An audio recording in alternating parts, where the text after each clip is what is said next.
Chers amis, bonjour, Shabbat Shalom. Ce Shabbat est le Shabbat de la paracha Chaye Sarah.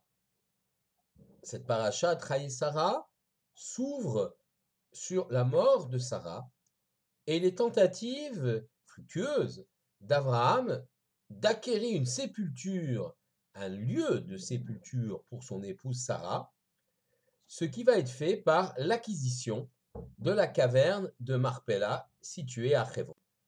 La paracha s'ouvre par ce verset. Vayu chaye Sarah, mea shana, ve'esrim shana, ve'sheva shanim. La vie de Sarah fut de 100 ans, 20 ans et 7 ans. Rashi explique que la façon de compter les années de la vie de Sarah appelle un commentaire. Pourquoi n'a-t-on pas dit elle était âgée de 127 ans, mais 100 ans, 20 ans et 7 ans, pour nous dire qu'elle était pure, elle n'avait pas commis de faute à 20 ans comme à 7 ans, et belle à 100 ans comme à 20 ans. Le verset se termine par « Shene chaye Sarah », les années de la vie de Sarah. Nous reviendrons sur la fin de ce verset. Il faut savoir, tout d'abord, que la Torah ne parle pas en vain. Les phrases qui sont dites, les mots, ont tous un sens. Et s'il y a des répétitions dans la Torah, c'est parce que ces répétitions portent un sens différent, nouveau. On a ici relaté la façon dont Abraham va acquérir cette sépulture, cette grotte de Marpella. Il va s'adresser aux habitants de la région, qui s'appellent les Benechet. Ceux-ci vont lui proposer une sépulture gratuitement dans leur cimetière.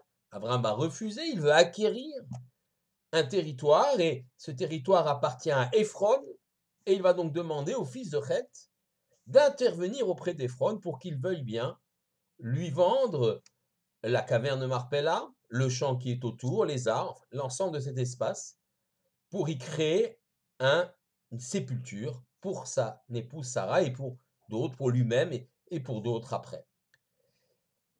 Ephron, après avoir faim de le lui donner, va prendre un prix extrêmement élevé, 400 shekels, ce qui est évidemment disproportionné par rapport au terrain et à la valeur du shekel à l'époque, et Abraham va acheter et payer ce terrain.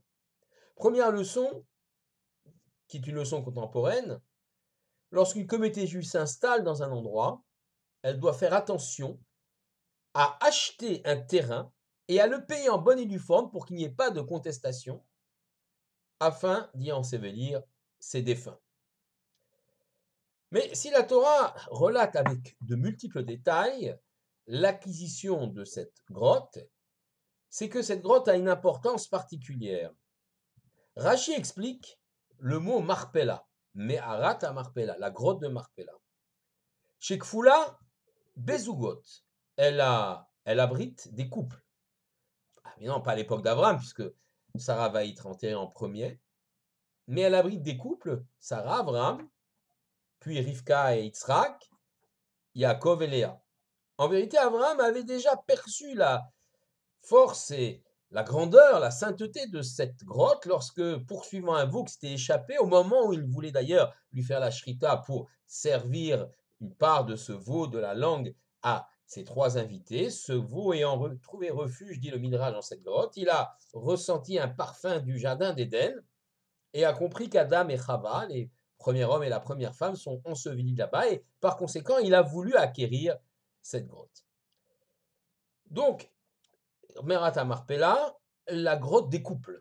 Autre explication, c'est une grotte double. C'est-à-dire que deux grottes se situent en dessous du niveau de la terre, l'une un peu supérieure à l'autre, décalée, avec un tunnel qui permet de la lier l'une à l'autre, donc une grotte qui est double. Et effectivement, en 1967, lorsque l'armée israélienne s'est rendue maître du terrain de Hebron, elle a envoyé une jeune fille à travers un petit interstice pour vérifier cela. Et tout ce que Rashi affirmait était juste. Bien que Rashi n'ait jamais mis les pieds en Israël et on voit la force du roi HaKodesh, de l'inspiration sainte chez nos grands, chez nos Gdolim. Deuxième point intéressant, c'est la notion de fils de Chet.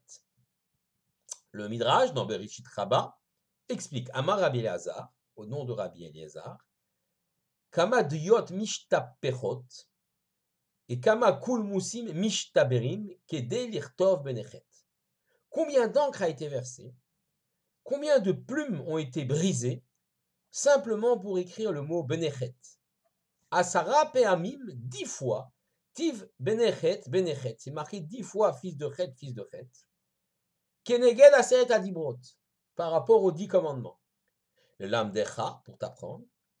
Kol mi sheu mevarer mekacho shel tzadik, ke ilu mekayem aseret adibrot. Tout celui qui va aider, favoriser la réalisation d'une transaction commerciale, ici l'achat de la grotte d'un tzadik, d'un juste, c'est comme s'il accomplissait les 10 commandements. Cette affirmation est curieuse. Le simple fait de favoriser la vente d'un terrain à un tzaddik vaut pour ses fils de Chet l'accomplissement des 10 commandements et le mérite d'être cité 10 fois dans le texte de la Torah. C'est qu'il y a donc une grande importance à cette grotte de Marpella et une grande importance spirituelle, j'allais dire un enjeu historique, pour qu'Abraham acquiert cette grotte et que les fils de Chet jouent le rôle d'intermédiaire entre eux et Ephron, entre Abraham et Ephron. Laissons cette question en suspens, avançons un peu plus dans le texte.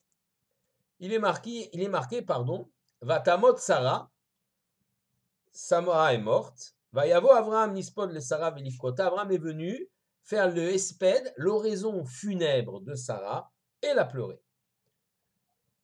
Qu'est-ce qu'il a dit? Comment a-t-il fait la louange de son épouse? Dit le Midrash Tanchuma, Itril Avraham, Livkot Alea, Abraham a commencé à pleurer et a dit Eshet Chayin mi yimtsa. Une femme vertueuse, où vais-je la trouver?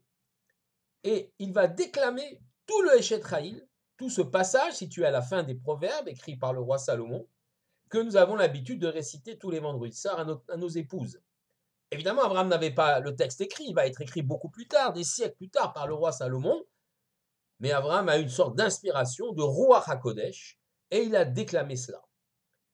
Et en l'occurrence, j'extrais 2 phrases de Sechet Haïl, toujours le Midrash, lorsque c'est marqué Darshat Semer ou Fishtim, elle a recherché le lin et la laine, eh bien, nous explique le Midrash, elle a su séparer entre le lin et la laine, comme on a l'interdiction de mélange de chatnez, entre Yitzhak et Ishmaël, Yitzhak son fils et Ishmaël le fils de sa rivale, Agar, en demandant à Abraham, son mari, de réaliser physiquement cette séparation, tant Ishmaël il y avait un risque à garder Ishmaël à la maison, un risque pour la vie même de Yitzhak ou d'une mauvaise influence. Et puis c'est marqué Zamama Sade Vati Kacheu. Elle a désiré le champ et elle a acquis ce champ. Et le Midrash termine en disant c'est grâce à elle, c'est elle qui a acquis le champ de Marpella. C'est une question un peu curieuse. Elle a acquis, mais non, c'est Abraham qui a acheté le champ de Marpella, c'est pas Sarah. Peut-être l'a-t-elle désiré de son vivant, mais en tout cas, elle ne l'a pas acquis. Comment comprendre cela? Je vais rapporter l'explication, d'ailleurs, toutes les questions que je vous ai posées sont soulevées par ce grand Rav, qui est le Rav Mordechai Miller, Rav de Getzet, enseigné au séminaire de jeunes filles à Getzet, auteur de plusieurs ouvrages. Shiur le Yom HaShabbat, c'est l'ouvrage duquel je tire ce commentaire, 1921-2000, nous a quitté en l'an 2000. Le Rav Mordechai Miller pose effectivement la question et dit, mais effectivement, c'est pas Sarah qui a acquis le champ, là, Kaven de Marpella, c'est bien Abraham. Pourquoi dit-on que Sarah a acquis ce champ? C'est donc une deuxième question, après celle des fils de Chet, le mérite de Sarah, qui est vanté dans le Eshet Haïl, d'avoir acquis ce champ. Alors il nous faut comprendre ce qu'est la caverne de Marpella et en quoi elle a une grande importance. Nos maîtres nous expliquent que la caverne de Marpella est comme un sas, comme un lieu qui relie Eretz Veshamaim, la terre et le ciel. Ça peut se comprendre de façon mystique, mais ça peut se comprendre également de façon pragmatique. La terre, c'est le monde matériel des hommes, là où nous vivons. Le ciel, c'est l'aspiration spirituelle des hommes de se rapprocher de Dieu, de leur créateur, par la tfila, la prière, par les mitzvot également, par l'étude. Ce sont deux mondes qui sont reliés, et c'est précisément dans la caverne de Marpella que se trouve ce sas, et c'est pourquoi il est tellement important qu'Abraham y ensevelit Sarah, et que tous les patriarches d'ailleurs y soient ensevelis. Et pourtant, le ciel et la terre, ce sont deux contraires. Shamaïm Varetz, le ciel et la terre, le monde matériel, le monde spirituel. Beaucoup de sociétés font la rupture et séparent entre le monde matériel et le monde spirituel. Comme on dit dans les Télim, Shamaïm Shaim Lachem, Varetz Atan Ibn Adam. Le ciel appartient à Dieu, mais la terre, il l'a donnée à l'homme. Mais en vérité, quel est le rôle de l'homme ici sur terre? Quel est le rôle d'un homme qui va vivre pleinement sa Torah, qui va pratiquer Torah et mitzvot? C'est de faire en sorte que la présence divine soit plus importante, plus perceptible par l'ensemble des hommes ici sur terre. Et il peut le réaliser par l'accomplissement des mitzvot, des commandements, par l'étude qui fait jaillir des nouveaux sens forts et qui donne une dimension encore plus grande à la Torah dans la vue que les hommes en ont. Donc le travail de l'homme ici sur terre, notre travail en tant qu'âme Israël, faire en sorte que la présence divine, comme on dit, la Shrina, soit plus importante ici sur terre. N'est-ce pas là réaliser ce lien entre Shamaïm et Haaretz, entre ciel et terre? Ce lien que symbolise ou que réalise physiquement cette caverne de Marpella qui se trouve, Marpella veut dire double, nous l'avons expliqué, mais qui se trouve dans un lieu qui s'appelle la ville de Chevron. Chevron, Milachon, Chibour. C'est le lien, ce qui relie les choses, comme Chaver, mon ami, mon camarade, la personne avec qui je suis lié. Chibour, lien entre ciel et terre, lien entre monde matériel et monde spirituel. Quelque chose d'extrêmement fort qui relie les deux. Et c'est à Chevron précisément qu'on ressent ce lien de façon extrêmement forte. C'est pourquoi Abraham rend hommage à Sarah en disant: tu as désiré ce lieu et tu l'as acquis. Car en effet, Sarah, beaucoup plus qu'Abraham, la femme juive, bien plus que l'homme juif, sait réaliser cette synthèse entre le monde d'ici-bas, le monde de matériel, et le monde spirituel, en organisant la maison, en organisant l'éducation, par sa sensibilité et plus grande proximité avec le Créateur, la femme est à même de réaliser finalement le but que chacun d'entre nous avons par l'accomplissement des mitzvot, c'est-à-dire de lier ciel et terre, de lier ce monde éminemment matériel à un monde spirituel, de donner du sens, de la spiritualité aux actes quotidiens matériels que nous réalisons chaque jour. Et ça, Sarah, qui a une vision beaucoup plus lointaine, beaucoup plus clairvoyante qu'Abraham, l'a réalisé. C'est en cela que Abraham rend hommage. Tu as désiré la caverne de Marpella et tu l'as acquise, c'est-à-dire que même si physiquement tu ne l'as pas acheté, c'est moi, Abraham, qui l'ai acheté, au moins tu as réalisé ici sur terre ce lien, ce chibour, avec lien comme Chevron, tu as réalisé ce lien entre monde matériel et monde spirituel. Tu as donné un sens à chaque geste quotidien de la vie, leur donnant une dimension kadosh, sainte et spirituelle. C'est ça le sens et la force du travail, de la mission que Sarah a accomplie sur terre. Et on comprend alors pourquoi cette transaction est si importante. Et on comprend aussi pourquoi on a loué les fils de Chet.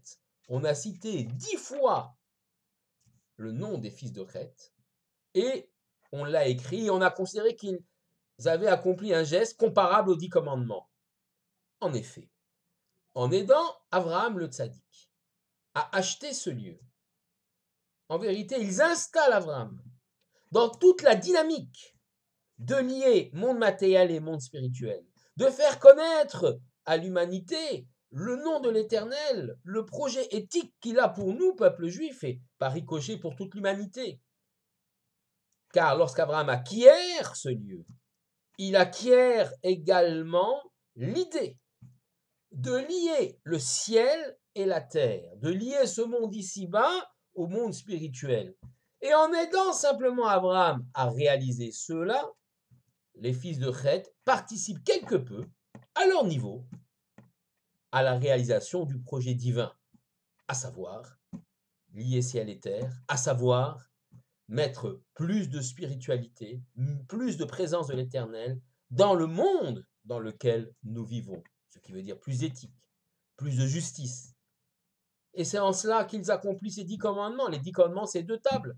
Une table des commandements vis-à-vis de Dieu, on est tourné vers le ciel. Une table des commandements vis-à-vis de mon prochain, on est tourné entièrement vers nos contemporains. Les deux étant liés, la main tendue vers mes contemporains, le respect de mes contemporains, qui sont inscrits en toutes lettres dans la deuxième table de la loi, dépendent aussi de mon rapport avec le Créateur et de l'acceptation des lois éthiques qu'il me propose. Et c'est pourquoi les 2 tables sont liées. Et on va rendre hommage aux fils de Chet qui ont parfaitement compris l'enjeu de l'achat de cette grotte de Marpella, de l'achat de cette grotte qui réalise physiquement le lien entre le ciel et la terre, lieu de sépulture où on passe du monde matériel au monde spirituel pour les âmes, mais aussi lieu emblématique de la mission du peuple juif ici sur terre, à savoir de lier le monde terrestre et le monde spirituel, de faire en sorte que ce monde matériel le soit un peu moins, soit plus pétri de valeurs essentielles, de valeurs spirituelles, de respect d'autrui et de présence de l'Éternel. C'est pourquoi, évidemment, la grotte de Marpella, la ville de Hebron ont une importance extrême dans l'histoire du peuple juif et ce Shabbat, des milliers d'Israéliens iront passer Shabbat là-bas à Hebron, auprès de la tombe de Sarah, d'Abraham et des autres patriarches. C'est pourquoi Hebron est, après Yerushalayim, la deuxième ville sainte du Ham Israël, du peuple juif. C'est pourquoi le tombeau des patriarches revêt une importance extraordinaire pour notre histoire. Ils sont des exemples, Maaseh Avot Siman Labanim, ce que les pères ont réalisé sont un signe pour les enfants. Sachons emprunter le chemin de nos pères afin qu'il règne une plus grande justice dans l'humanité. Shabbat Shalom à tous.